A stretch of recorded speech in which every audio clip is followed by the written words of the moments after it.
Tamasya pikiran kita kali ini adalah tentang seorang tokoh yang waktu kecilnya senang pergi ke perpustakaan dan pulang membawa buku-buku yang tidak ada hubungannya dengan pelajaran, sehingga ia dimarahi oleh ayahnya.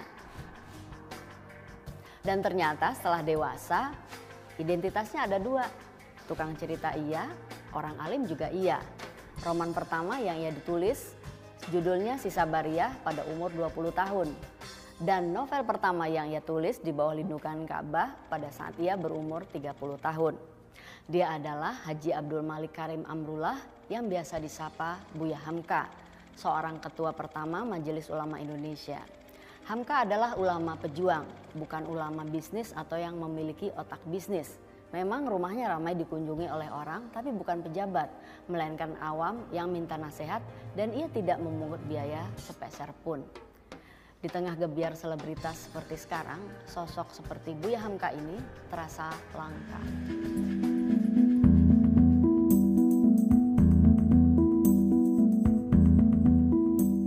Di zaman Orde Lama, Buya Hamka sempat dituduh terlibat upaya pembunuhan terhadap Presiden Soekarno.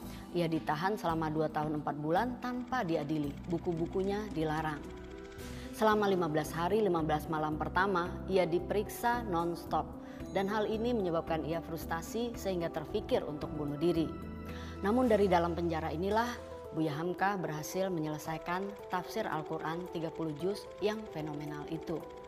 Ketika Bung Karno sakit-sakitan dan tidak lagi menjadi presiden, ia berpesan agar kalau ia meninggal, Buya Hamka lah yang menjadi imam sholat jenazahnya. 5 hari kemudian, benar Bung Karno berpulang dan Buya Hamka menuntaskan amanah Bung Karno tersebut. Hamka pernah terjun ke dunia politik. Ia menjadi anggota Partai Masyumi dan kemudian menjadi anggota Badan Konstituante. Meskipun kerap difitnah dan diserang, bagi Hamka silaturahmi dan saling memaafkan bukan hal yang sulit.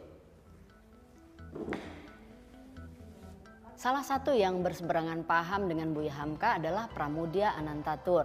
Pram yang menyuarakan aspirasi kelompok kiri menyerang integritas Buya Hamka dengan mengatakan karya sang Buya, yaitu tenggelamnya kapal Van der Wijk, adalah jiplakan. Namun ketika Pram menikahkan putrinya dengan seseorang yang berbeda agama, ia menyuruh calon mantunya tersebut untuk belajar Islam kepada Buya Hamka dan Buya Hamka menerima dengan tangan terbuka.